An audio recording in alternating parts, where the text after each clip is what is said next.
Let's try that again. What's good, Eagles fans? This is your boy, Tone D Shields the second, and you guys are locked in on your dose of Chalk It Up Sports Philly, where no matter if we win or if we lose, we just got to charge it to the game. Last night was a doozy, but we have breaking news. We have breaking news. Zach Ertz was just traded to the Arizona Cardinals for rookie cornerback Tay Gowan and a 2022 fifth round pick. Man, this has been a long time coming.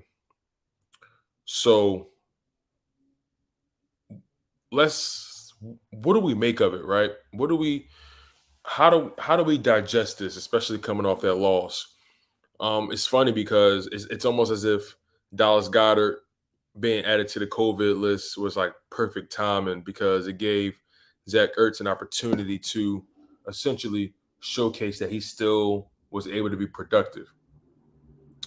Zach Ertz led the team in targets yesterday with 6 targets, 4 receptions, 29 yards, and 1 touchdown. No one really was that productive on the offensive end, but he did score a touchdown, so that showed some level of production. It's it's interesting to me that the timing of everything. I mean, this just tells me that the Arizona Cardinals are going for it. They're going for it all. They think they're legit. They're 5-0, I think, right now, and I don't blame them for trading for Zach Ertz. He gives them a reliable veteran at the tight end position, a Super Bowl winning tight end at that can provide leadership, that can provide poise and just overall experience to that offense, especially for guys who haven't necessarily been there yet. But again, we don't know how for real the Cardinals are yet. Yes, they are the only undefeated team, but we don't know how good they really are in the long run. It's still very early in the season. But Zach Ertz, man, it's truly been an honor. Zach Ertz has been a consummate professional throughout his entire career here. He's never wavered. He's never faltered. He's never shortchanged us. And I'll admit, I'm going to miss the guy. I bought his Super Bowl 52 jersey the day before the Super Bowl, and something told me he was going to be the catalyst. He was going to be the game changer in that game, and he caught the game-winning touchdown in the Super Bowl. And I just want to give him so much respect for what he's done for the city, so much respect for what he's done for the team over the past several years. He got drafted in 2013. He got drafted in 2013 when he was 23 years old, and every year in the NFL he's gotten significantly better, and he's always been productive for us, always been reliable for us, and now he's 31 years of age, going on 32, and he was going to play out the rest of his contract and see where the market takes him. But knowing the way the Philadelphia Eagles do business, we were not going to lose him for nothing. That's the biggest thing. We weren't going to lose him for nothing, and we traded him for rookie cornerback Tay Gowan, who I believe was a fifth or sixth round pick in this past draft, and we also got a 2022 fifth round pick at that. So basically, we traded Zach Ertz for 2 fifth-round picks, I believe. I want to confirm Tay Gowan where he was drafted because I don't want to misspeak. But I believe Tay Gowan was drafted in the 6th round. That's what I believe. Let me double check that. Yes, Tay Gowan was drafted in the 6th round. He went to UCF. He's 6'1", 186 pounds, so good measurables for the corner position. But he was traded to us. Now we have another corner. We have more depth at that corner spot. And I think so far our corners have been doing a pretty decent job. I know yesterday we allowed Antonio Brown to go crazy, but for the most part, the corners did their job yesterday. The problem yesterday was the linebackers constantly getting abused in the run game and getting abused in the passing game. Tom Brady was going crazy with O.J. Howard, Leonard Fournette in the passing game as well. and they just kept attacking the middle of the field. And that was the problem for us yesterday. We couldn't stop them in the middle of the field. Our linebackers are really a liability. I would have felt more comfortable if we traded for a linebacker instead of adding another corner. I still don't know. I still don't know how good Gowan can be. Right? He's a mystery. He's completely he hasn't got nowhere near enough playing time for us to really develop an opinion about who he is, how good he can be, so on and so forth. But he has good measurables. Like I said, 6'1", 186 pounds, lengthy. So he has the body that I would like in my corners. Decent size, decent speed. But we basically traded Zach Ertz for a 5th rounder and a 6th round pick. Well, a 6th rounder and a 5th round pick for this coming draft. So I don't know if that's I don't know if that's conducive to his actual value. But all I know is it's really one of those things that Zach Ertz was bound to be out of the door because we didn't want to risk losing him for anything. So now I look at Howie Roseman. What's your plan for this season? What's your plan for this coming draft? I'm starting to get the feeling that I'm starting to get the feeling that we're tanking for some for some odd reason. I don't know what's going on. What's good, Joey? How you feeling, man? My man Weezy, the Dreaded Eagle, what's going on? But Joey says Gowan is a mystery. Barely any playing time in Arizona. Good speed for his size. Exactly. Ewing 609, what's going on? How you feeling, man? Thank you guys so much for being here on this impromptu live stream. We got 4 people in here. Make sure you guys hit that like button. But yeah, Zach Ertz, I'm not gonna act like I'm not gonna miss him. Zach Ertz has always given us his absolute best. He got traded. Yes, Shockey. Yes, he got traded to the Arizona Cardinals. It's a fact. It's not fool's gold this time. He actually got traded. But let's just think about for his career. Zach Ertz has given us 120. He's given us 123 games, over 850 targets, 579 receptions, over 6,000 yards receiving, averaged a little over 10 yards per catch, 38 touchdowns, 343 first downs, and his catch percentage was at a 66% for his career. So we've gotten the best out of Zach Ertz. We've gotten the best out of him. We've gotten Zach Ertz for what he's worth. And I feel like we could have maybe got a little more. But again, he hasn't really shown this whole season that he's back to the Zach Ertz of old, right? He wasn't really getting the targets that much, and he's coming off an injury season last year. So it's not like he has the highest stock right now. But again, I understand that the Eagles couldn't risk losing him for nothing. And if you approach it from that perspective, you knew the trade was coming. On top of that, Dallas Goedert, another guy who was due to get his money. And like I said before, it's almost like it was perfect timing for Dallas Goedert to make the COVID list because it allows Zach Ertz to get full first-team reps for the first time this year. And he got a touchdown off of it. Now, granted, Zach Ertz has been dropping some things in the past few weeks. I'll admit that. He's been dropping some things. But other than that, Zach Ertz, my brother, truly grateful for what you provided to the city. You helped bring a Super Bowl to the city for the first time ever. You were a part of a legendary roster that we're still trying to replicate, if not surpass. And, I wish you nothing but the best in Arizona. You're going to a 5-0 team. You have a legit chance to make the playoffs and get back to playing competitive football. So I'm not mad at that guy. I'm happy for him. He's in a better situation. He's in a situation that's more conducive for his success. And on top of that, he's surrounded by so many weapons. He's going to be wide open all the time. Truly expect Zach Ertz to eat. Zach Ertz is going to eat with the Arizona Cardinals. He's surrounded by DeAndre Hopkins, AJ Green, the running back Chris Edmonds, who's pretty good, Kyler Murray. So So it is what it is, really. Um, I'm really not. It had to happen, right? And also, when you think about trades mid-season, you normally never get the exact return that what you want. But the market did heat up for Zach Ertz out of nowhere. It was crazy.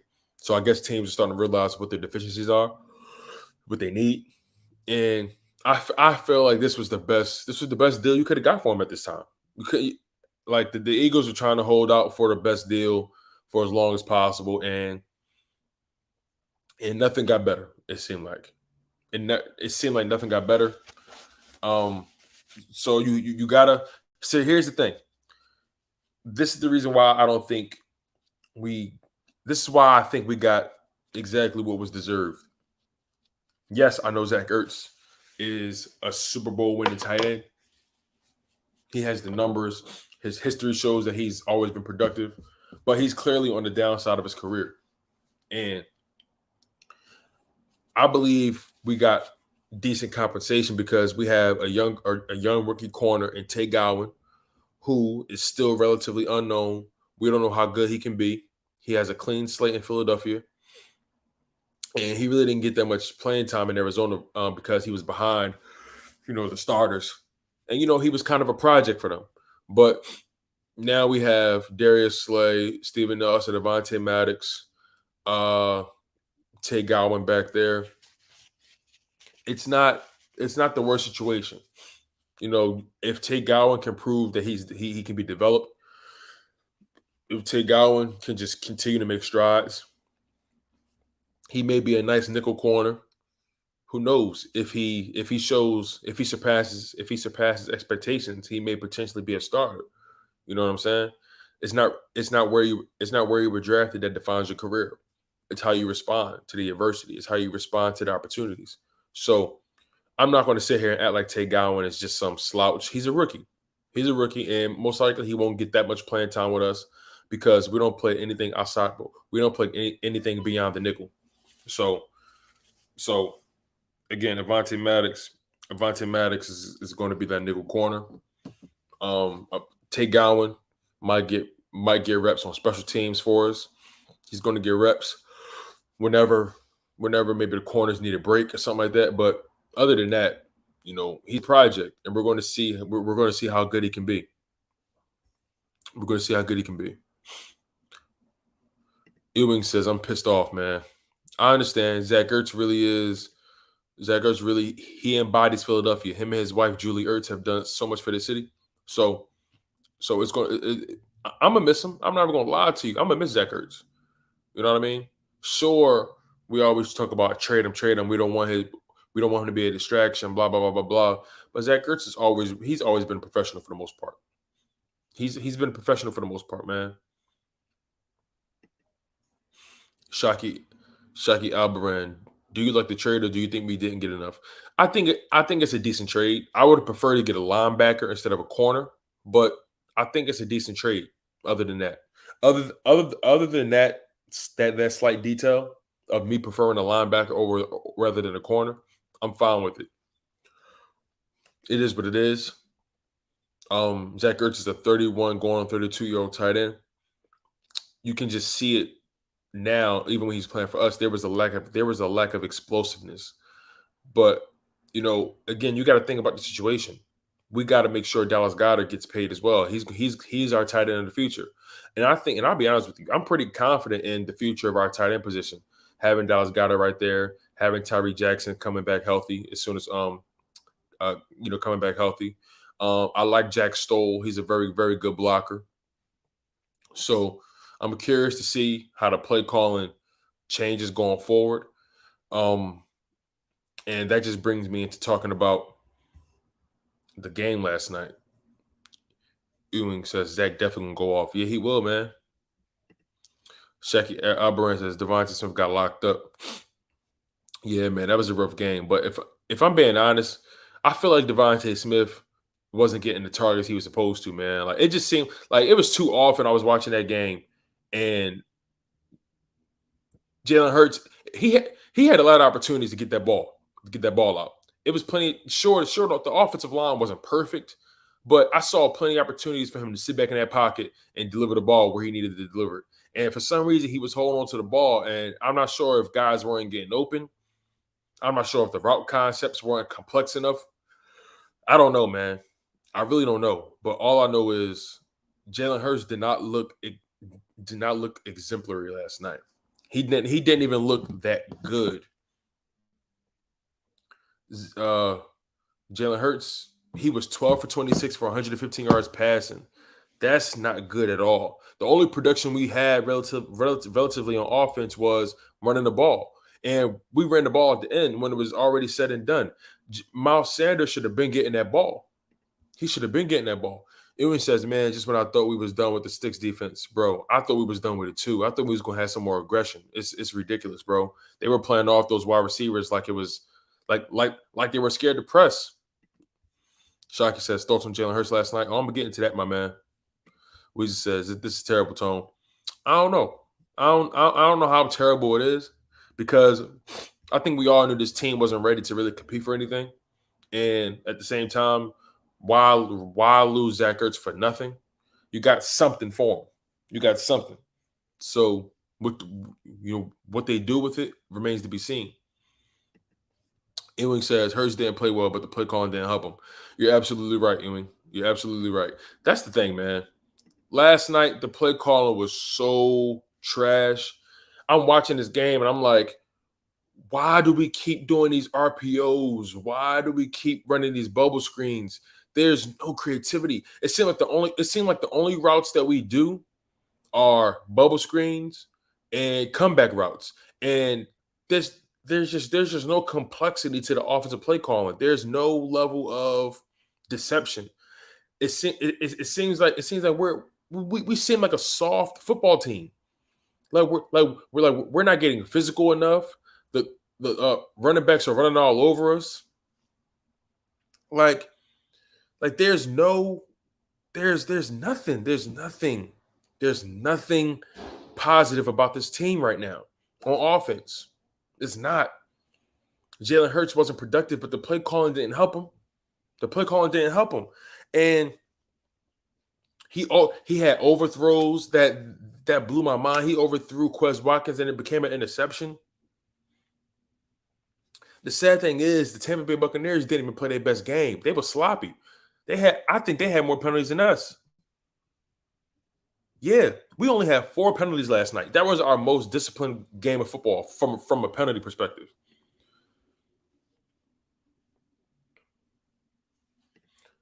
Shockey says, I don't think our coach uses Miles Sanders enough. You're absolutely right. Ewing says, when Miles ran to the flat for that pass, that was almost a pick six. Too predictable. You're absolutely right, bro. You guys are all nailing it. You guys are nailing it. Convert Truly says, I think we could have got a fourth with it. Possibly. But you guys are all nailing it. The play calling was predictable. We didn't get the running back involved. We didn't get Miles Sanders involved enough. As a matter of fact, I don't think Kenny Gainwell ran that ball not one time yesterday. Kenny Gainwell didn't get no real action yesterday. Make that make sense for me. Like this is really just a strange football team. This is a really strange football team. Like Jalen Hurts leads our team in rushing touchdowns. I'm trying to understand why we're trying to force Jalen Hurts to be the entire offense when he doesn't have to. That's what I'm not understanding. Ewing says, I've never saw a team on any level attempt 1 run and a half. Exactly. Miles Sanders had 1 run at the half. 1. How is that acceptable? There's no way any coach in the NFL runs the ball 1 time with their starting running back by halftime. The Patriots ran the ball 7 times in the first quarter. Leonard Fournette had 22 attempts. 22. He didn't even average 4 yards a carry, but they were still giving it to him. You know what I'm saying? Ronald Jones had 5 attempts for 20 yards. They ran the ball a total of 27 times with the running backs. If you're including Tom Brady's runs, then they ran the ball 31 times compared to our 19 times. It's unacceptable. It's completely unacceptable. They ran the ball 27 times with their running backs. We ran it 9 times with our running back.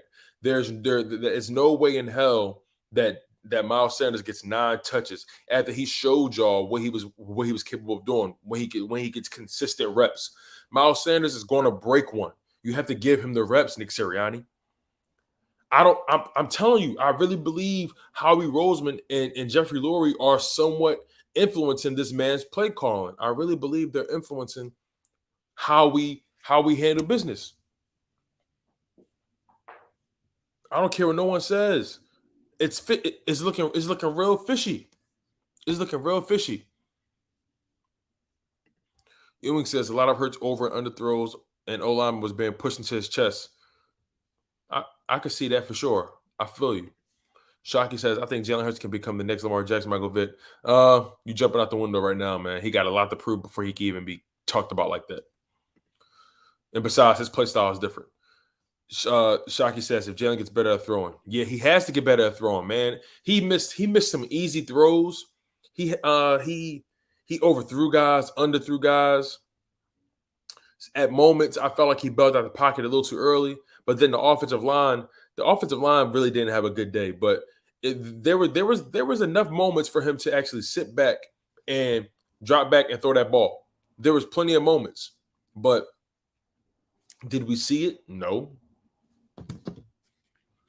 He just seemed completely uncomfortable. The play calling, there's nothing good about the way we call plays. And we're already 6 weeks deep into the season. Do we really expect it to change at this point? Like, be honest, you guys. Do you guys really expect the play calling to change? Do you guys expect us to improve? We're 6 weeks in, and it seems like the offense is getting worse. It seems like the play calling is getting worse. It's so predictable. You got the opposing defense playing close to the line of scrimmage because they know we're going to throw the ball behind the line of scrimmage. They know it's going to be a screen or a bubble screen or RPO. They know we're going to do a quick slant RPO. They know. And still, Nick Sirianni is running the same plays. Like, it doesn't add up to me. It doesn't add up. It doesn't add up to me.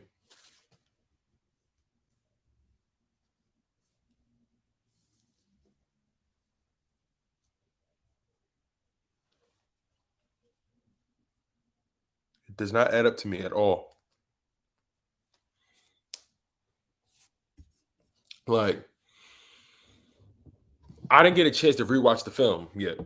And I would have dropped some content last night, but by the time I got home, I was super tired, man. But, y'all know how it go, man. This content gang. I had to touch base with you guys today, man. It's ridiculous. Ewing says, yes, the front office is definitely involved. This looks like once all over again. It does. It looks like this offense looks exactly the same as last year, maybe worse. Shockey says Jalen runs kind of remind me of Carson Wentz in our Super Bowl year. I'm not comparing nothing to that right now, man. That year was an anomaly for everybody. Ewing says they had 2 safeties deep and Hurts was still passing. Shaking my head. I think Devontae only had 4 targets. Yeah, Devontae only had 4 targets. It was a point in time where they were Jalen Reagor. I'm gonna be honest with y'all, man. As the weeks progress, I'm starting to lose faith in Jalen Reagor. He had too many drops. He dropped the ball in key situations. He dropped the ball on a 3rd down conversion that would have been an easy conversion. Jalen Hurts threaded the ball. It was a drive killer. I don't understand what's going on with Jalen Reagor, man. I do not understand. He had 3 targets and no receptions. What the hell? And most of his drops. And on top of that, I'll give him credit for this. He drew 2 pass interference penalties, right? And that's another thing too. We couldn't even move the ball. The only time the ball got moved is when we got bailed out on penalties. If we won that game, we should have walked over to the refs and shook their hands because the refs were bailing us out in so many different situations. So many different situations. And how often does that happen? How often do we get the better side of the whistle? Never. But the Philadelphia Eagles couldn't move the ball. The play call was predictable. Jonathan Gannon looked lost. The defense, now I will give the defense credit in this respect. they did stop them in certain. They did stop them in enough situations for us to come back, but the offense just didn't take over. The offense just didn't capitalize on opportunities that was given by the defense. But also, Tom Brady missed some throws himself. Tom Brady wasn't sharp yesterday. He wasn't spectacular. He was sharp for the best. He was sharp for the first half for sure. Tom Brady was sharp. It was a point in time where he only missed one pass and he already had over 100 yards, 2 touchdowns. Like that don't make sense. But as the game progressed, Tom Brady was, he was missing some things. That thumb was starting to bother him a little bit. But still, we did not take advantage of any opportunity that was given to us. I'm tired of seeing these late game comebacks. I'm tired of seeing that. Like all of it, this team, your players like to move in the hurry up. They like to play fast. Even Devontae Smith is complaining about the fact that I don't know if you want to call it complaining, but he spoke on it. He spoke on the fact that things are a lot slower than what he's used to. You know what I mean? And Jalen Hurts also thrives in a hurry up as well. We got completely dominated from not only time of possession, but we got dominated when it comes to the total plays. The Buccaneers damn near ran double the amount of plays we ran. We ran 47 plays. Shout out to Richie Mack for the insight. We ran 47 plays. They ran 73 plays, almost double. Make that make sense? We couldn't sustain drives at all. Everything just seemed like we were pulling teeth. Everything just seemed complicated. Everything seemed hard.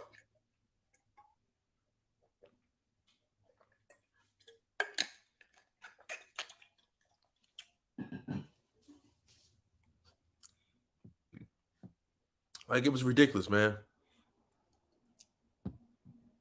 It was really sad. It was really sad.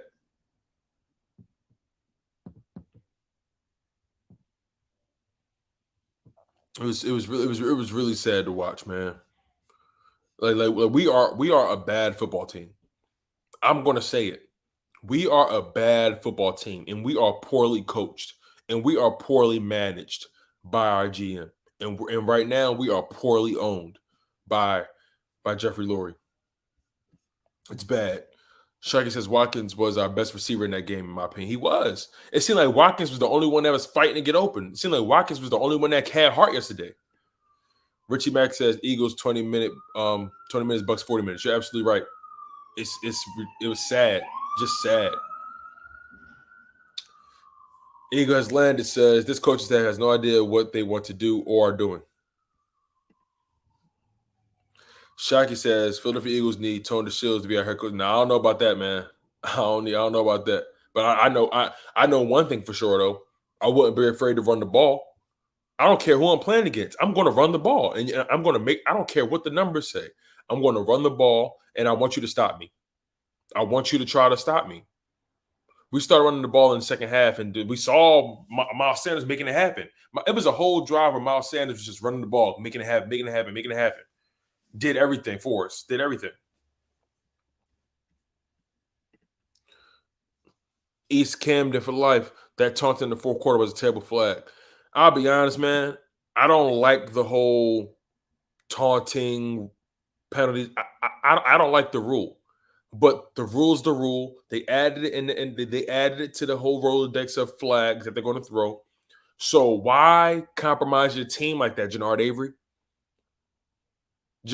Why compromise your team when you guys have a legit chance to come back and win the game? The defense limited Leonard Fournette to like a 2-yard gain, and they were nowhere near the 50.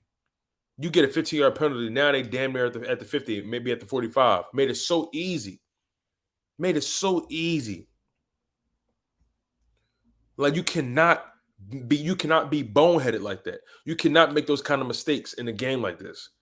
We damn near played. We damn near went through the game with only 3 penalties. We were actually disciplined on that part of the ball, on that side of the ball. We were disciplined. We didn't have that many penalties. We were sharp in that respect, but the offense couldn't get nothing going. Defense couldn't stop a nosebleed at one point. Something's going on, man. This defense, everything looks too similar to last year. What's going on? And I'm tired of hearing about the whole we don't have the personnel stuff. I'm tired of hearing that. I understand the linebackers aren't the best, but test these guys, force these guys to play a certain way, and find out how good they can be. Man, I feel like we're not challenging this team enough.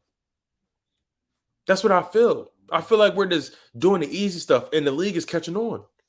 These guys are not being challenged.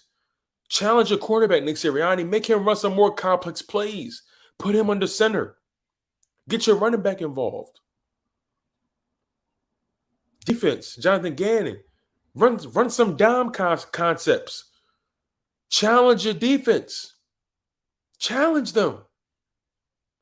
Like, I'm tired of just hearing about the personnel we don't have. That's disrespectful to the guys we do have. Make something happen. Adjust. Give the offense something different to look at. Jonathan Gannon did not try to disguise anything yesterday. He made it so easy for Tom Brady to pick us off one by one by one. There was a point in time where Tom Brady hit like 5 or 6 different receivers. There's no complexity to the defense. We don't challenge quarterbacks to make them think. Everything is just so vanilla, so cut and dry on both sides of the ball. East Camden for life is simple. Just run the freaking ball. You're right, bro. Absolutely. T. Lewis Bergen, Hurts can't make NFL throws consistently, and he doesn't read the full field. I would have to agree with you, T. Lewis. He can't make the throws consistently. You're right about that, and he doesn't read the full field. But I think that's because of the way the head coach has him playing football. The quarterback is going to reflect the head coach in some respects, and it's showing that Nick Sirianni is not allowing Jalen Hurts to really quarterback. He's not allowing him to, be under center, drop back, deliver the pass. He's not allowing him to do that, and I don't know why. I don't think it's because he's not capable. It's after a certain point, you can't tell me he's not capable. He's a quarterback. This is the NFL. You mean to tell me he can't go into center and drop back? Stop it. I don't want to hear that. I feel like we're stunting Jalen Hurts' growth as a quarterback because we got him running these simple-minded plays. He's not throwing the ball down. He's not throwing the ball in the intermediate between the numbers. He's not. And then whenever he has to make those throws, he's not accurate because he's not consistently getting those opportunities to make those kind of passes. He's constantly throwing bubble screens. He's constantly having to throw these RPO quick slants. Constantly always having to make split-second decisions behind the line of scrimmage because it's an option play. Just call design run plays, call design pass plays, call design play actions. It's very simple. The RPO is starting to lose its effectiveness in the NFL because these NFL caliber defensive players, they're smart, they're fast, they fly to the ball, they see it. And then on top of that, when you do these RPOs, it gives the defense an extra split second it gives them an extra time, an extra moment to react to the ball because you're hesitating back there. And they already know you're going to take it. 9 times out of 10, Jalen Hurts holds on to the ball in the RPO. So they already know what's going on. We're not running the ball enough. We're not creative enough on offense. And Nick Sirianni is just being pushed around by Howie Roseman and Jeffrey Lurie. It's obvious at this point.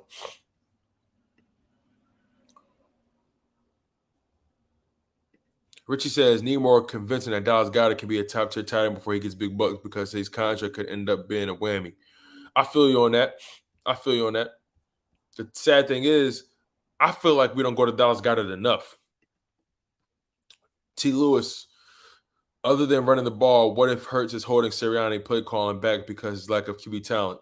Nah, I don't think that's it at all. A play is a play.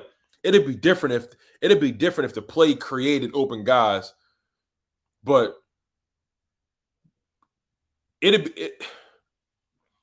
I disagree with you. I disagree with you because we see the play calling. The play calling is limited. It's only bubble screens. It's only RPOs. It's no way Jalen Hurts is only capable of running RPOs. There's no way. That young man wants to be coached hard. I'm not giving him a pass, but what I'm saying is the coaching is not doing him any favors. The coaches have not challenged him. They have not challenged him in play and from a play calling perspective. What if they from week 1 up until now? What about the play calling indicates that it's being held back? What about it? What about the play calling shows you that Jalen Hurts is holding the play calling back? Now, sure, Jalen Hurts misses guys at times, but I'm trying to understand that just from quarter 1 to quarter 4 for the entire 60 minutes, do you really trust the play calling? We're not even running the ball. So how much stock can I put into the play calling? My whole thing is if we run the ball and if we get the running backs involved properly, then that opens things up for Jalen Hurts. Teams know we're going to pass it 70%, 80% of the time. So they're not respecting the run. They're not respecting Jalen Hurts. They're not respecting anything we're doing. So I think Nick Sirianni is holding back Jalen Hurts. That's what I think it is. And I think Howie Roseman is holding back this entire franchise.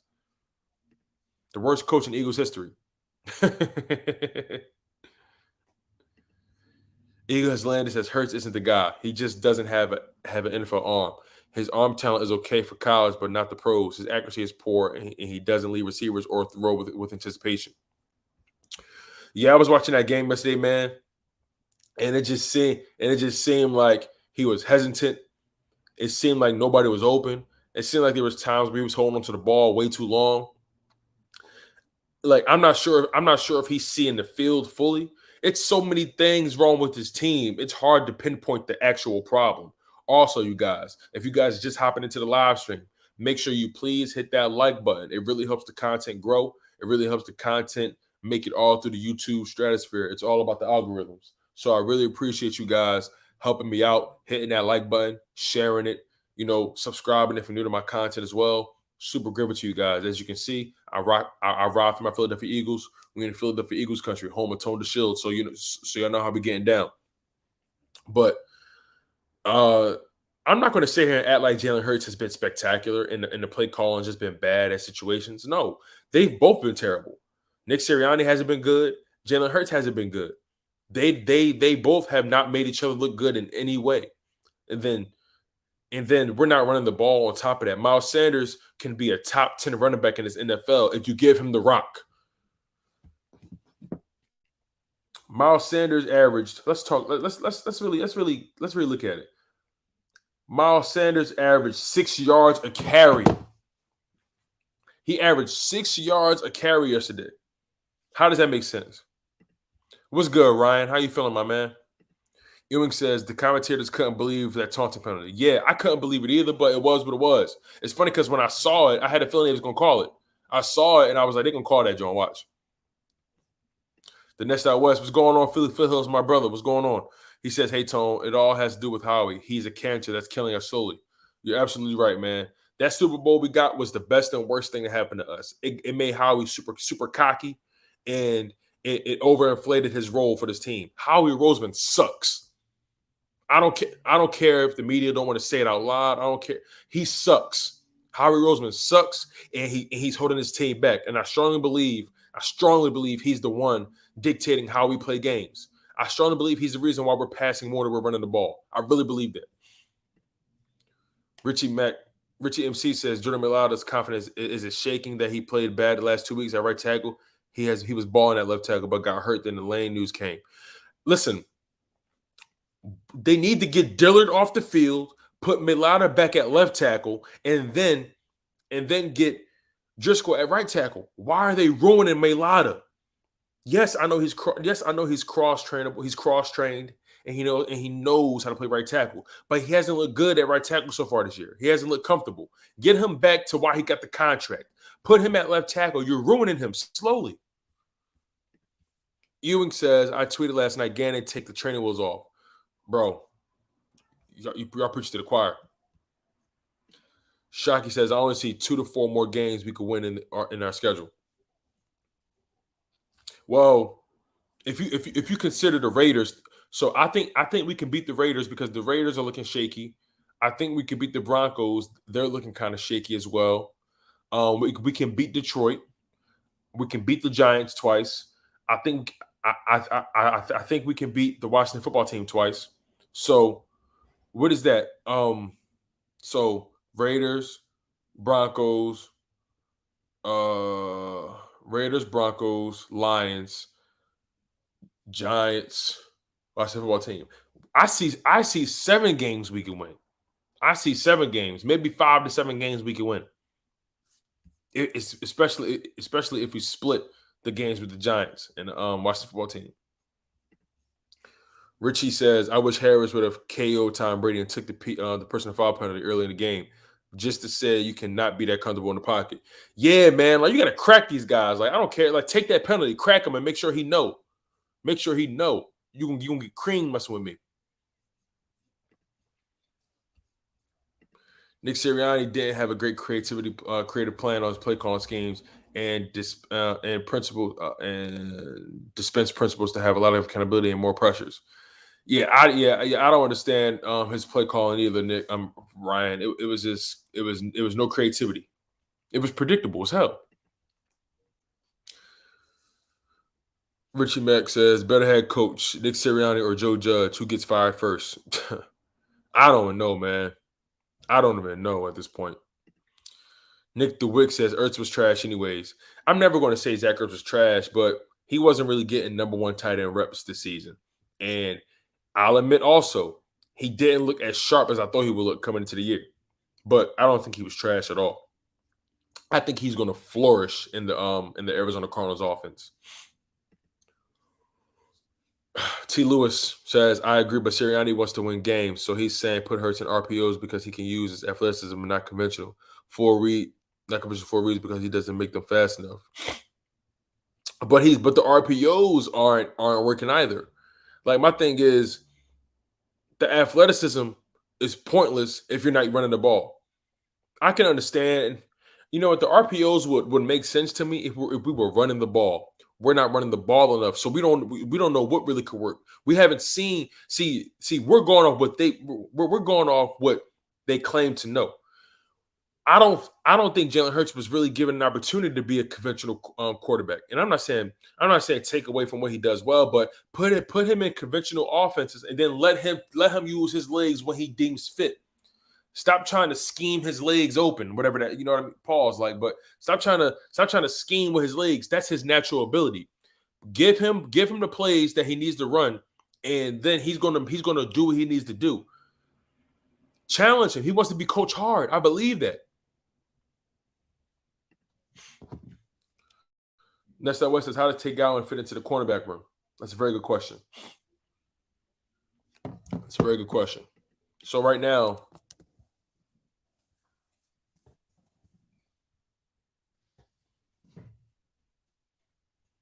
let's see. So right now our corners are Darius Slay, Avonte Maddox, Steven Nelson, Zach McPherson, Josiah Scott, and Mac McCain. Mac McCain hasn't gotten any reps yet. Josiah Scott hasn't gotten any reps. McPherson hasn't really got any reps. If, like I said, we're constantly in the nickel. We're never in the dime. So you're always going to see 3 corners on the field instead of 4. You know what I mean? And our linebackers can't cover worth crap. So I don't know why we're not playing dime. Get Zach McPherson involved. Challenge these young guys, man. Challenge them. So I think so right now we got 2 corners from this past year's draft, Zach McPherson and Tay Gowan. I think he fits. I think Tay Gowan fits fine. He's definitely a project like Zach McPherson. So it's going to be. I'm curious to see how those guys develop. But you know, at the end of the day, man. At the end of the day, Zach Ertz needed to go. We didn't want to lose him for nothing. I get it. So I'm not upset. I just wish if anything, I wish we probably should have got a linebacker out of the equation instead of a corner. But that's neither here nor there. Chaos the Filthy. What's going on, man? He says facts. He said facts. It's 10 days we must adjust and expecting a different team versus the Raiders.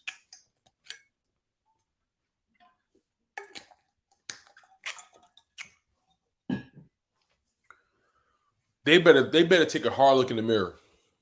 They better use this Thursday night game as like a mini bye because they got 10 days into their next game. They better look in the mirror and find out what's going on. I don't understand how you sit in that coaching room with your staff and you guys don't decide to give Miles Sanders the rock. I don't want to. I don't like. It's times where I really try to. It's times where I really try to picture or try to be a fly on the wall to listen to what these guys talk about in these meetings. Right. It's times I really try to think about that, and I really don't. There's no way you're sitting in those rooms and you're not thinking about running the ball. They're consciously not running the ball. They're purposely not giving Miles Sanders the rock, and I don't understand. It's not like Miles Sanders fumbled. They haven't given him. They don't give him the ball. And this offense would be so much better if we gave Miles Sanders the ball. He was averaging 6 yards a carry yesterday. T. Lewis says, "I believe we want to run the ball, but ownership wants a passing offense." And that's the sad part. Who cares? Who cares? What's winning games? What's productive? You know what I'm saying? The passing game will come. Get your running game involved. That's where your team is talented at.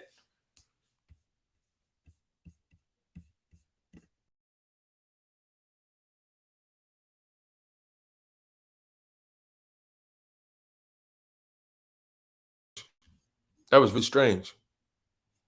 Whoa, that was my bad, y'all. I didn't mean to do that. I don't know what happened. That was really strange. That was really strange. But anyway, Richard says, "Wisdom from your pops last night after the defeat." Man, my dad was pissed. I'll be honest with you guys. My dad was pissed because he saw the opportunities. He saw the opportunities, man. And it was just ridiculous. I should have went. I should have went live last night, but I was so tired, man. I just left. I said, "Hey, Dad, I'm about to be out, man. This game is over."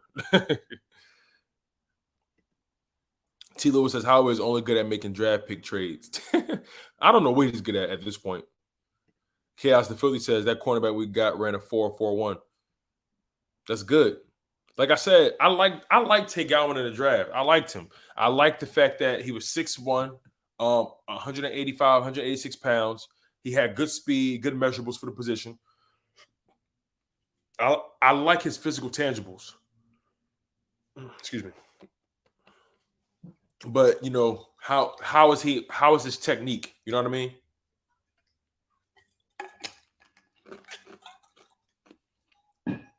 How is his technique? How good can he be? What's the upside on him? He's a project at the end of the day. Regular life is Eagles should have never gave up on Nick Foles. Chaos the Philly says, "I see more wins second half of the season." It's possible. That's what all the division games are. We got 19 people in the live stream. Thank y'all so much. Make sure you hit that like button. I'll be real grateful for that.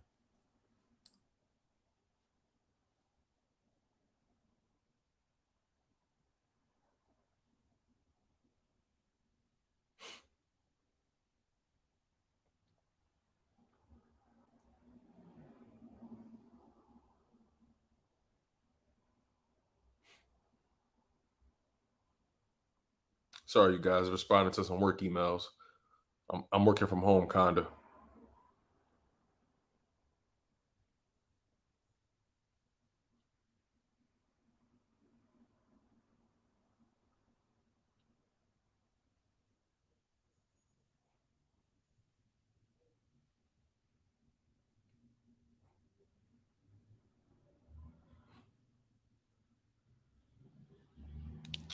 All right, but yeah, like I understand what you're saying, Chaos. I would see more wins in the second half of the season because all the division games are backloaded.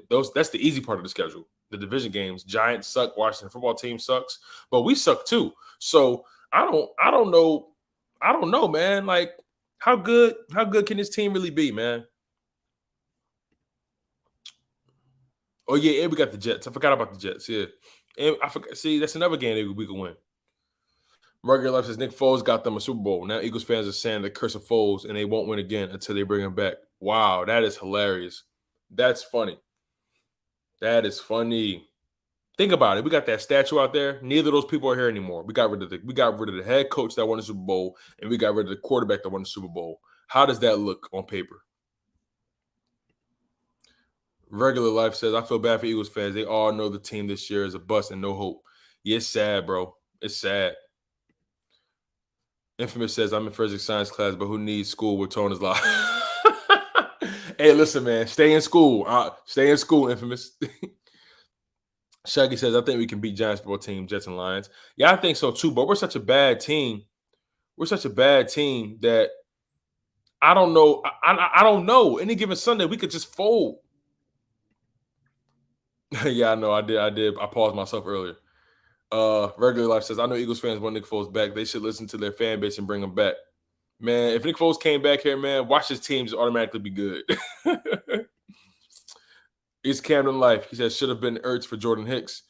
I think the Cardinals like Jordan Hicks, though. That's the thing. Regular says, got to sit the young guys down and tell them to work hard. None of this soft training girl shit. If you want to win, you got to win it. You're absolutely right. It's fucked up. It's insane. It's insane. It's bullshit. There's no way that you got this. There's no way that these guys playing this soft. You got the linebackers unable to stop the run. Every time the running back get to the second level, there's no physicality. It seemed like we tackled dumb soft. Alex Singleton was getting manhandled. Jannard Avery was making dumb penalties, like the dumb decisions. Eric Wilson was getting destroyed. Like this defense, like the best part of our offense, the middle of our defense sucks. The middle of the defense sucks. The linebackers suck. If our linebackers were any good, we'd be a whole different situation. That's why we should have drafted JOK. We should have drafted Jeremiah. We should have drafted Jeremiah Owusu-Koramoah. We should have drafted that young man. He would have been perfect in our offense. Our defense, excuse me. Eagles players are still celebrating that Super Bowl win. Half those guys weren't even there for it. If Eagles didn't have Foles, they don't beat Brady. It's a strong possibility, man. Philly 52 was going on. He says Howie and Jeff don't let the coaches coach. I could believe that. I really believe that. Richie says, could a Zach Ertz for Chandler Jones trade been possible? Hell no. Regular Life says Miles has a chipped bone in his ankle per his camp. I couldn't tell. I could not tell. Miles Sanders couldn't be able to reach his carries to get enough carries and yards for the entire field. Infamous 2K says this offense only knows how to operate in the fourth. You're absolutely right, bro. It seemed like there's no.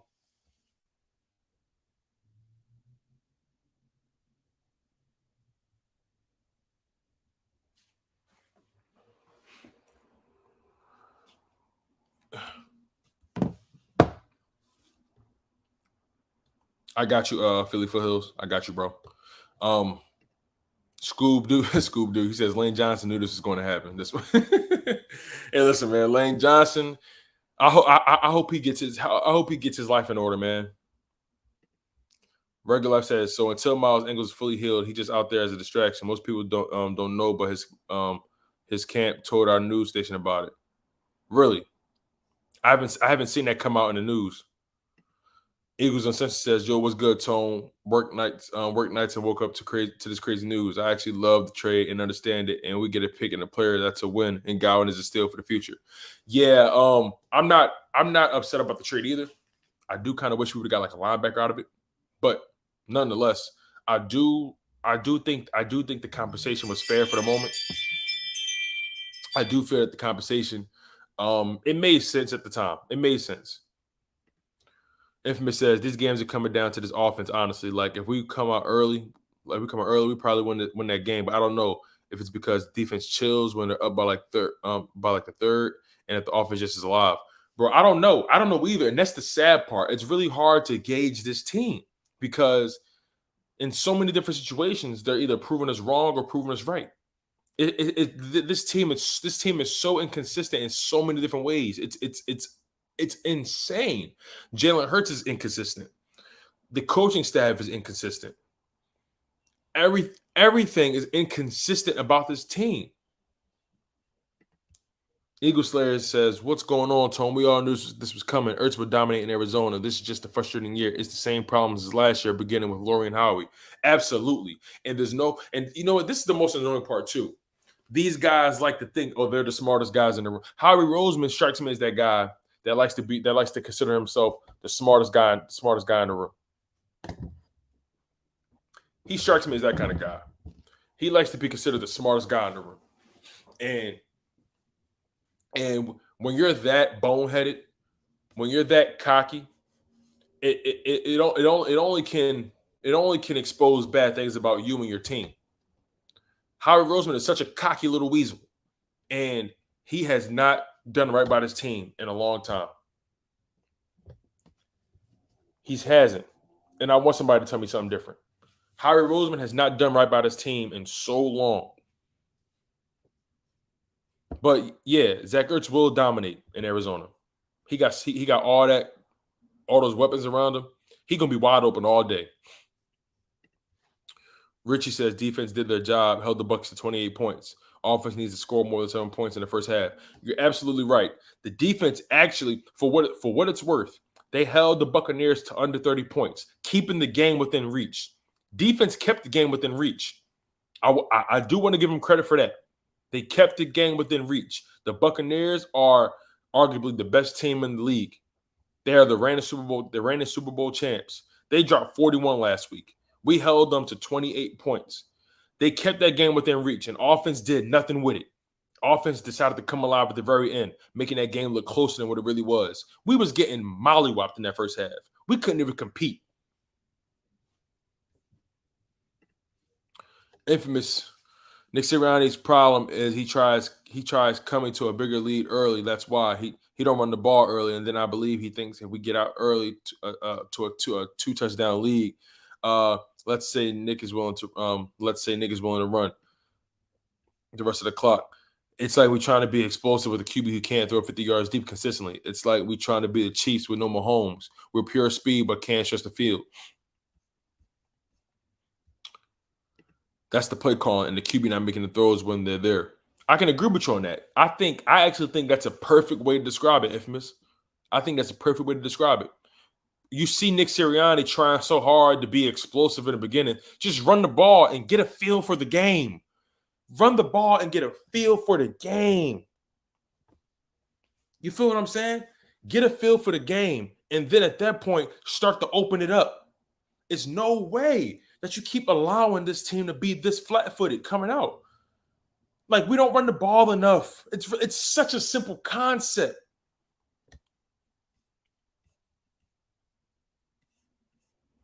Philly 52 says if Hurts executed on a few of those passes, the game plan would have looked much better. Can't blame Nick. I can't. It's everyone's fault, Philly 52. I understand what you're trying to get at because there was moments where Hurts missed throws. I will give you that. But Jalen Reagor dropped key throws. You know what I'm saying? Jalen Reagor dropped a key third down conversion. That was a drive killer. He dropped it. Flat out, just dropped it. Nick Sirianni's play calling was abysmal. Completely, utterly unproductive. Jalen Hurts missed guys that were open. He turned the ball over. He overthrew Quez Watkins. He underthrew Quez Watkins. He wasn't seeing the field. He was holding on to the ball too much at times. The offensive line wasn't perfect, but they gave that man enough time to make plays. I'm not going to bail him out like that. The offensive line wasn't perfect, but they gave him enough time to make plays. The Tampa Bay Buccaneers, they are one of the best blitzing teams in the NFL, and I think the offensive line did the best they could, all things considered. Marvin Truitt, what's going on, sir? He says, we stink right now. No running game and no investment in the linebacker core has killed us. It's a fact. It's a fact. You nailed it. We're not running and it's not even like we're not running it. We don't even know. Like, I can understand if we sucked at running it. We're not running the ball. Miles Sanders averaged 6 yards a carry in the second half. He only had 1 carry in the first half. Let that sink in, bro. It makes no sense. It's unacceptable.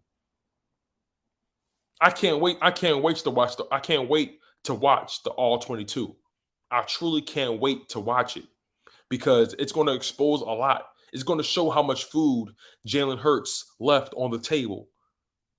In addition, it will show us just how sucky Nick Sirianni's play calling was.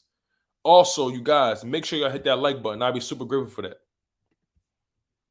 East Camden for Life says, I agree 100% about Howie. Yes, Howie is not Howie has to go after this year. I swear to God, if Howie is here if Howie is here come draft time, I'm gonna lose my shit.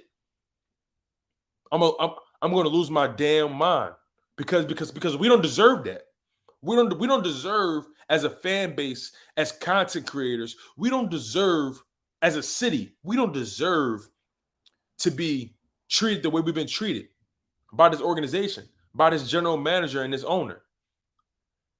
I only can blame Jeffrey Lurie, but so much because Jeffrey Lurie relies on Howie Roseman to tell him what's going on. It's unacceptable how Howie Roseman has been able to get away scot-free. There's no way a general manager survives 3 different or 4 different quarterbacks. There's no way he survives 3 different quarterbacks. There's no way he survives 3 different head coaches. There's no way he survived the Chip Kelly era, but then again, Chip Kelly threw him in the back of a mop closet for good reason. He survived Doug Peterson, and now he's about to survive Nick Sirianni. There's no way he survives 2 head coaching changes and 2 starting quarterback changes. At some point, the general manager has to be held accountable for what he's done and what he hasn't done. Infamous 2K says, oh yeah, I read this already. Ryan Rowe, his Jalen Hurts had to work on his mechanics to fix his mistakes, and throwing accuracy might help him out with a good solid rhythm. Man, my biggest fear is that Jalen Hurts offseason tape turned into the Ben Simmons offseason tape. I need to see it materialize. And it seemed like Jalen Hurts took a lot of reps in the offseason under center. He's not getting that in this play calling right now. So it's almost like his training is obsolete because he's been doing a lot of practicing under center, dropping back, working on his footwork. His footwork is not being challenged.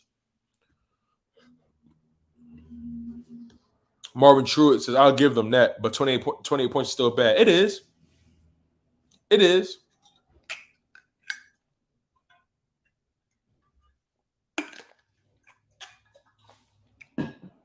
It's bad, but you got to think about your opponent.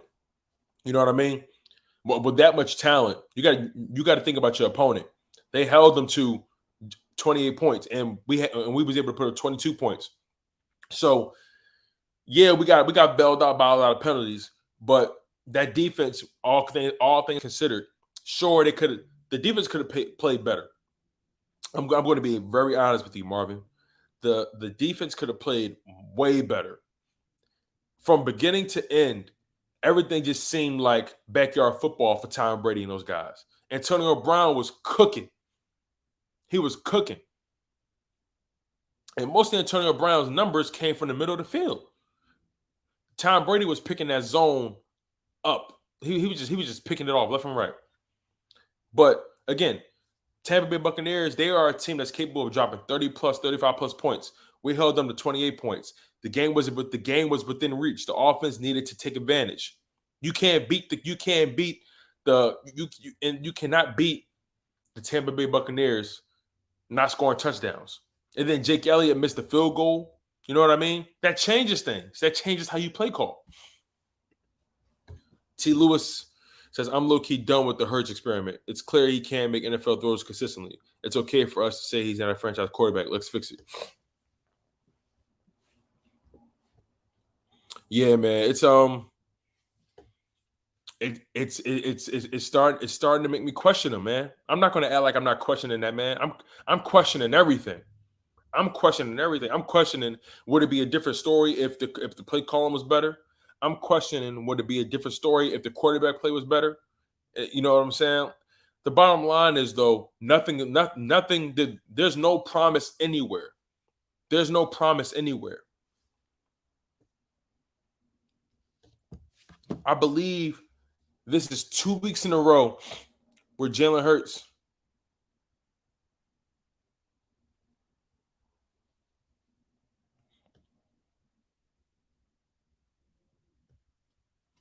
I truly believe Nick Sirianni might get fired. I'll be honest with you. This team needs I would much rather see Howie Roseman go before the head coach.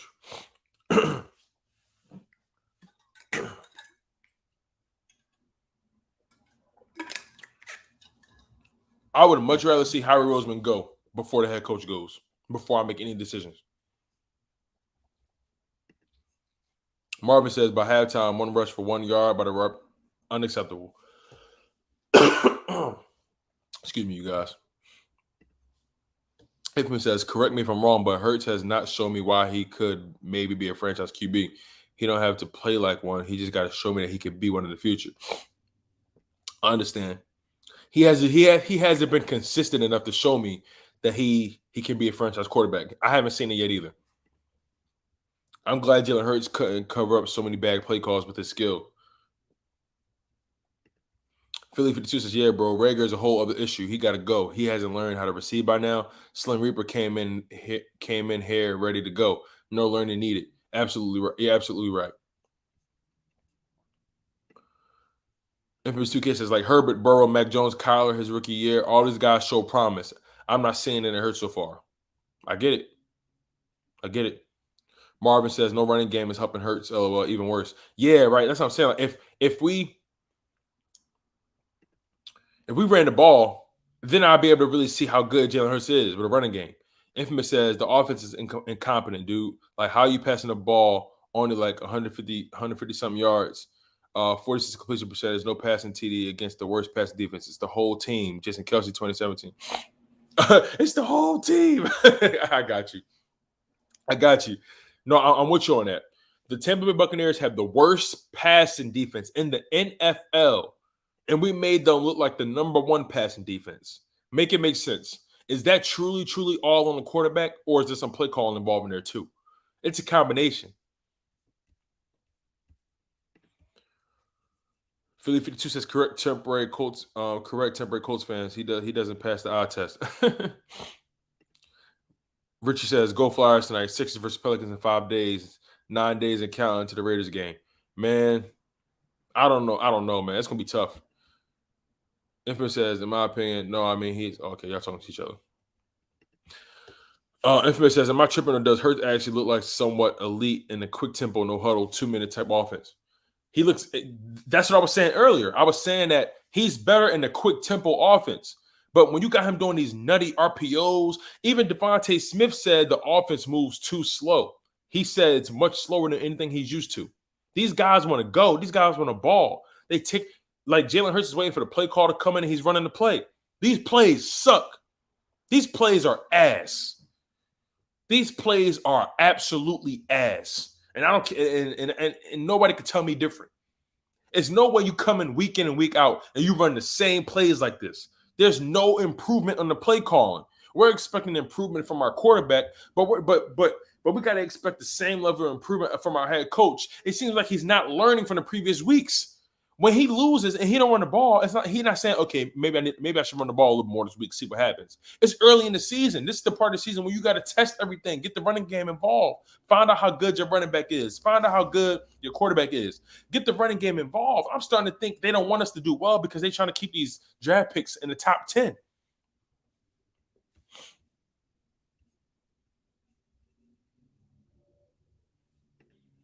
Infamous says, I had Antonio Brown on fantasy. You did the right thing. He was cooking. East Camden for life. Eagles need another coach from the Indy Reed's tree. Possibly.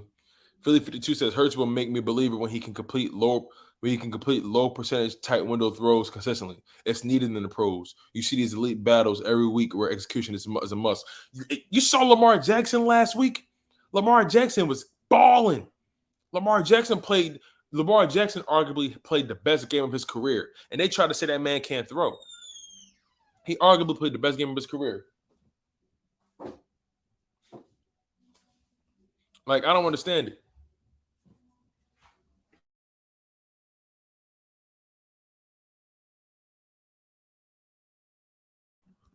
My bad, y'all. I saw something I liked. I had to turn my head. But you're right. Hurts has to show consistency making the tight window throws. He has to show consistency placing his lofty throws. That throw on the sideline, I think he threw it to the who did he throw it to? He missed him. I think it was a tight end. I think it was Zach Ertz. He missed him wide open. But bottom line, you're right. Jalen Hurts has to show that he can consistently make these NFL level throws. Infamous says, to be honest, I just want Minshew to play to see if it's really on Nick for real, or if the throws down the field he can make, but it's not. Call me crazy, but no way Flacco is beating out Minshew in practice. Richie says, what is Raiders tight end Waller going to do this back seven, especially the linebacker? Bro, they're going to eat against us, bro. We suck. Infamous says, I think Minshew is inactive, so Hurts don't have Eagles fans cheering Minshew because I refuse to believe Flacco is beating him in practice. That's a possibility. Figgy Figueroa, my brother, my guy. This is my family right here. This is my old college roommate, man. This is my family right here. Shout out to my guy Figgy. He said, "Sup, my bro. Play calling was horrible last night. No reason we're passing the ball 1, 2, and first, second, and third down without running the ball at all. Jalen Hurts isn't bad at all. He's showing great potential, but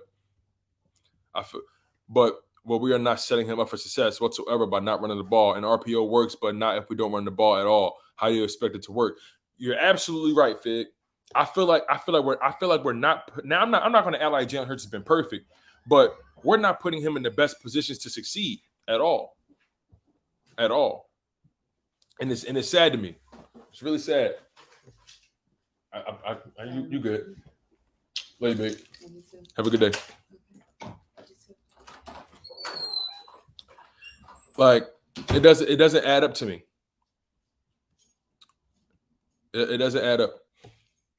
But I feel what you're saying, Figgy. We haven't given.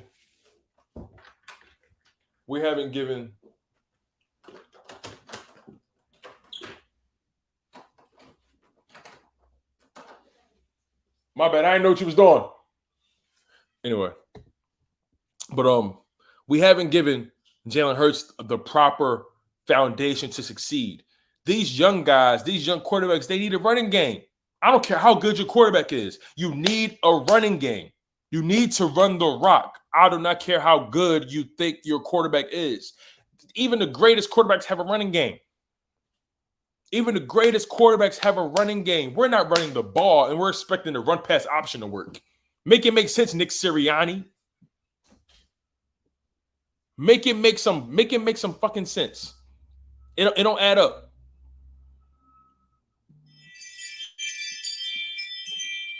It makes no sense. Infamous says, last year everything was deep and nothing was short. This year nothing is long and everything is short. Question is, which one would you rather have? Bro, I don't even know. Like we're not putting nobody in the best position to succeed. Richie says, Mikey missed. This is an amateur head coach and an amateur quarterback. The entire organization reeks of junior varsity. Absolutely. Figgy says, bad play calling and coaching. He tried to do a hurry up after one good completion, like timing completely off. Yeah, that's what I'm saying. Like, it seems like there's no continuity to the play calling. There's no level of synchronicity with the play calling. It seemed like we're winging it. Nick Sirianni is amateur. He's Bush League. Like he's Pop Warner. There's no creativity. You're not playing. This is not. Maybe you should have tried to be a head coach in college, but not here, man. Like, I don't understand it. What did he tell these guys in his hiring process that made them think that he was the guy? What did he show them? What did he tell them? Because I don't see it. I don't believe it. Tone, please don't bring up Lamar Jackson last week. It still makes me mad. We should have won that damn game. Once deserved it. Had to get that out. Hey, listen, man. Lamar Jackson looked good. Defense didn't play bad at all either. We didn't capitalize. Exactly. I feel like the defense, they could have played better earlier on in the game. They made everything look super easy for Tom Brady. Jonathan Gannon didn't necessarily disguise anything with the linebackers. He didn't take a page out of Bill Belichick's book when they played when the Buccaneers played the Patriots. The Patriots made it a point to disguise everything. They made it a point to make sure the linebackers were constantly moving around the line of scrimmage, disguising to make sure Tom Brady cannot get comfortable and he can't get a read on what's going on. We did nothing of the sort, and we still held that team to 28 points, keeping the game within reach. The offense did not capitalize on any opportunity the defense gave them. We got lucky. based on pass interference calls. We not once did we have to drive the whole field. And then when we did, we ran the ball with Miles Sanders in the second half, and Miles Sanders was eating, averaging 6 yards a carry. There's no way Miles Sanders has one carry in the first half. That is criminal. It's criminal. You should get fired for that alone. It's criminal. Richie says Eagles could have Lamar Jackson. They traded the 32nd pick because they had faith in Carson. Man, I don't want to get into that. Philly says, if we hire Josh McDaniels instead, do you think he rolls with Hurts?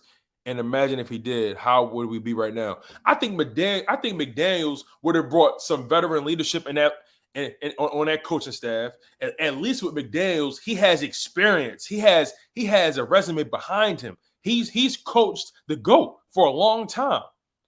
At least with McDaniels, we would have had a better. At least we wouldn't doubt necessarily his football acumen.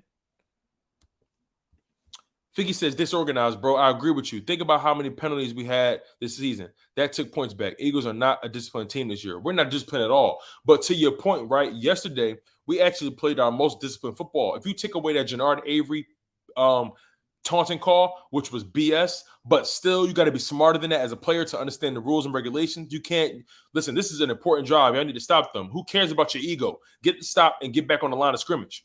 But we only had 4 penalties yesterday. That was the best game we ever played in terms of discipline when it comes to penalties. But other than that, but also since week 1, the penalties have been going down. So they are becoming more disciplined slowly but surely. This was the best game as far as discipline. But overall, this team is not it right now. They don't have an identity on offense. The defense is up and down. Our linebacker, we have no linebackers that can get the job done. We have no linebackers. We have not invested in a linebacker core for several years, and we're expecting to stop guys over the middle. We're expecting the defensive line to always be able to stop the running game. What happens when the running back gets to the second level? None of our linebackers are moving downhill ever. None of our linebackers are ever downhill. Everyone always seemed like they're backpedaling. We put so much pressure on this D-line to make things happen. The linebackers are shitty. The linebackers are trash. Trash. We can't. My bad, y'all. My energy is real high. I'm pissed off. I'm real pissed off about all this. I got to turn the AC on because I'm getting hot. Excuse that noise in the background. That's the AC. I got to put it on. I'm getting a little hot, y'all. Because the more I think about this game, the more I think about what went wrong, it makes me realize how dumb can this staff be? How unaware can they be? You have Miles Sanders, who can potentially be a top 10 running back if you give him the opportunities for his career. Matter of fact, let me look it up real quick. I want to make sure I'm not tripping. Let me look at Miles Sanders' career stats.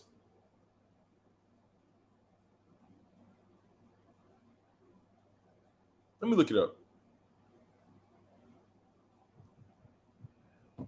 For Miles Sanders' career, he's averaging almost 5 yards a carry.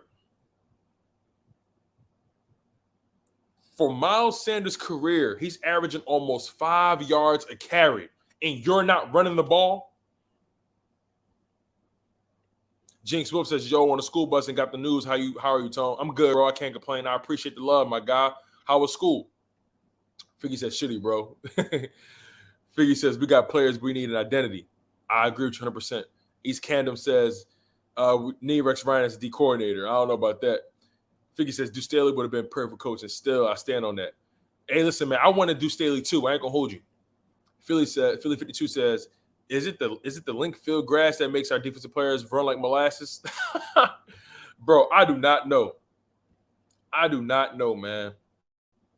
I know one thing for sure, that Miles Sanders for his career is averaging 4.9 yards an attempt. He's averaging almost 5 yards a carry, and you're not giving this man the rock. You got to be an idiot. I can call a better game in Madden, y'all. Let's keep it all the way real. Good, man. I'm glad, man. Richie says, how can we tell Jeffrey that Nick Sirianni is not the next Andy Reid? Interview is great, but have we seen it in the game yet? His leadership, his organization, his willingness to adapt to circumstances. It's all bad. You're absolutely right, Richie. It's all bad. I don't care. Listen, man. I was willing to give willing to give Nick Sirianni, some grace, but we haven't won not one home game this year. All of our victories are on the road. Shout out to Richie with that stat. We're 0-3 at home.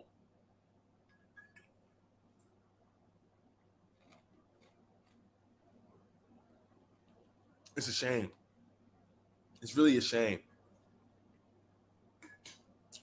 It's really a shame.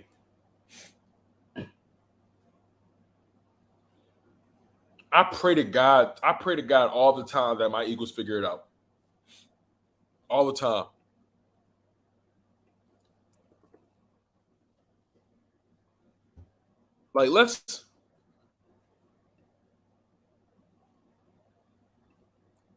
Seriously, let's look at these highlights for real.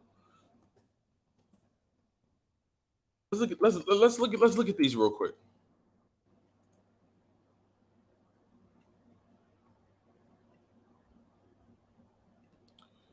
Let's look at these real quick. Because it's unacceptable.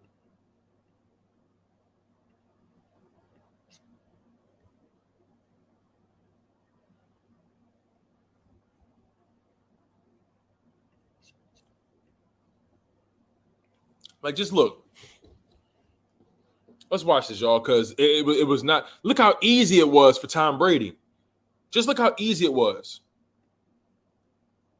It looked so easy for this man to do what he wanted to do. I was so mad last night. Just look how easy it was. Look at that. Too easy. Just killing the middle of the field, killing us in the middle, killing us in the middle. Look, watch it. Look, killing us in the middle of the field. Just killing us. Leonard Fournette had an amazing game. Amazing. Look at that. Why is Ryan Kerrigan guarding OJ Howard? Why?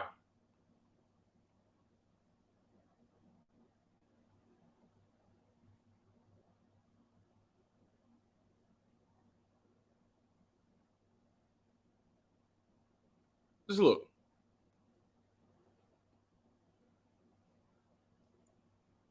Yo, Quez Watkins did his thing yesterday. I'm gonna be honest. Quez Watkins had a beautiful sideline catch.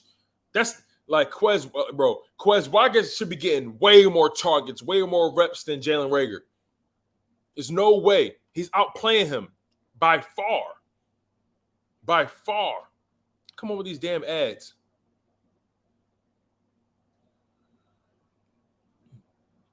Ads are killing me.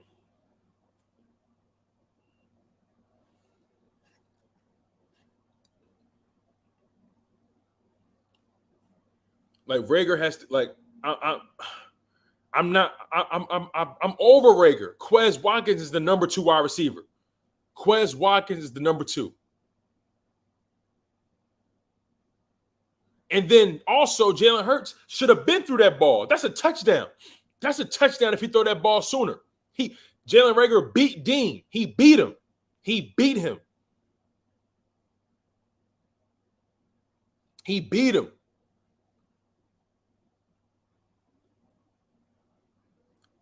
Jalen Hurts, his timing throws are not there yet. His deep ball is not there yet. That's a fact right now. His accuracy on the deep ball is not there. He should have got rid of that ball way sooner. Way sooner.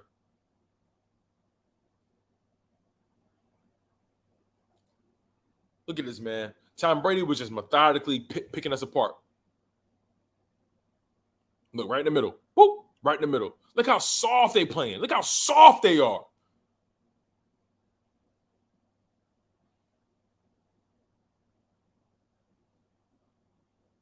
It's a shame, man.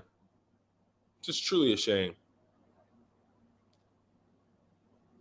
Just a shame. Look how easy it is. Look how much time he got. Boom. Look how much time he got. as far as I'm concerned, as far as I'm concerned, Jalen Reagor is not the guy. He dropped key passes.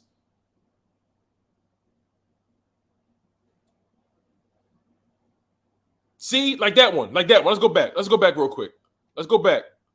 Let's go back. Let's go back real quick. You see that? Look at that drop. You see that drop? Let me make this bigger for you. I can see it. Look at that drop. Watch. Watch. Watch Jalen Reagor. Watch this drop. Whew. Huh? He dropped it. He dropped it. That wasn't broken up. He dropped it. He's a sucker, bro. Philly 52 says, man, it just feels like his throwing skills should be more natural, and we're hoping it gets fabricated somehow. It's hard to see it happening. Philly 52 says he was with the quarterback coach all offseason too. That's what I'm saying. I'm not understanding what's going on. I feel like it's a combination of Nick Sirianni holding him back, and it's a combination of him not making the throws when he's supposed to.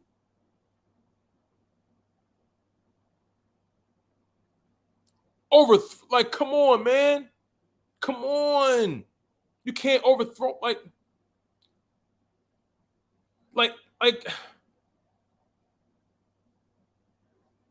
it's just disgusting, man. It's just disgusting. Look, they're just attacking our linebackers, man, destroying them. Just look. Just watch. Just keep watching it.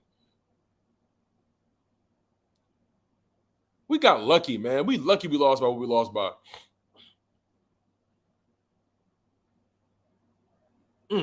Attacking the linebackers. Easy. Easy. Look how easy it is.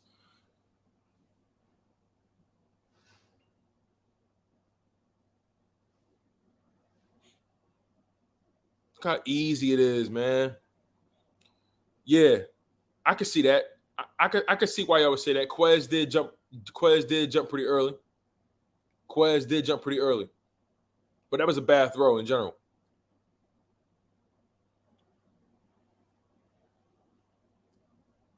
It was a bad throw in general. Ads. Sorry, you guys. Ads.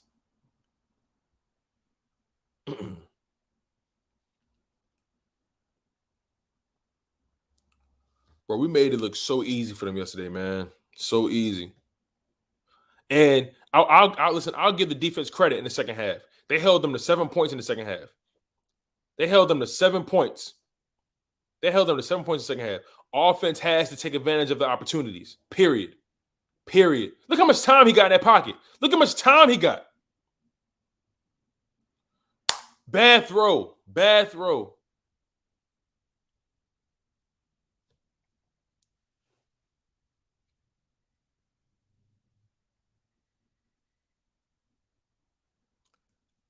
Shout out to Anthony Harris for getting the pick, too. Shout out to Anthony Harris for the heads-up play.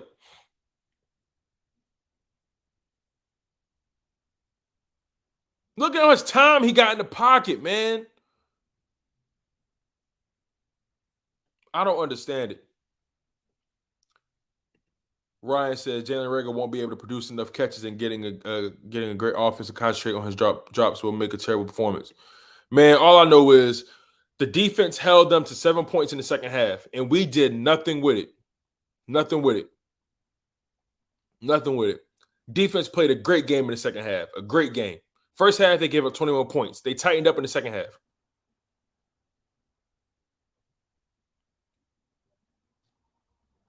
I'll give the defense credit. The defense showed up in that second half. Defense came out and held them to 7 points, giving the offense plenty of opportunities to come back in this game. Plenty of opportunities. Avonte Maddox had a good game, too. I'm going to give Avonte Maddox credit as well. Avonte Maddox had a good game. Look at that. Carrying us, man. He shouldn't even be getting into that. He shouldn't even be getting to that third and second level, that second and third level like that. Man, this is sad to watch.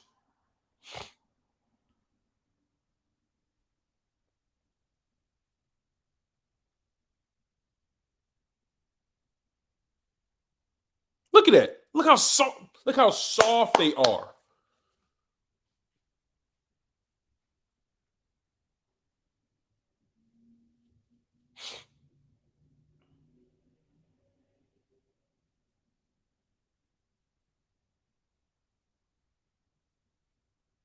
I just don't know, man. Like I don't know. I don't know what I don't know. I don't know. I don't know what else to do for this. I don't know what this team needs to do. Like the defense, they only gave up. That was it. The defense gave up 7 points in the second half. That was it. Come on. And my thing is, why we keep going to Rager on these deep balls? Why are we not going to Devontae Smith? Why are we not going to Quez in those situations? Why Quez not being put in those situations? We keep forcing the ball to Jalen Rager, and he's ass. He should have caught that. Look at that play. That was so.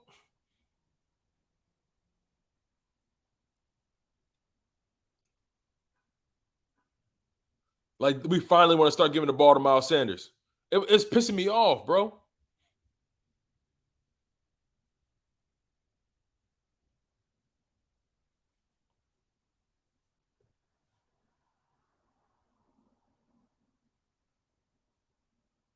And then Quez Watkins still caught that ball. See, Quez Watkins is better than Jalen Rager, bro. It's not even a question anymore. Quez Watkins is better than Jalen Rager. He's better. He's better, man. He's better. It's not even a question. Quez Watkins is better than Jalen Rager.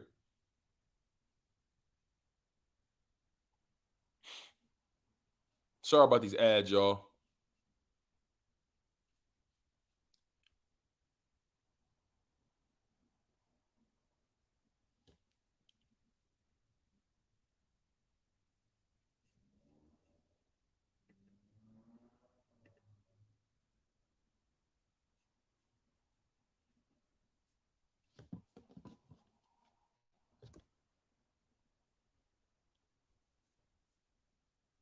Like, y'all get the point.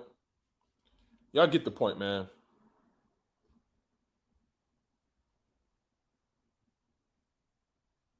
Oh, damn.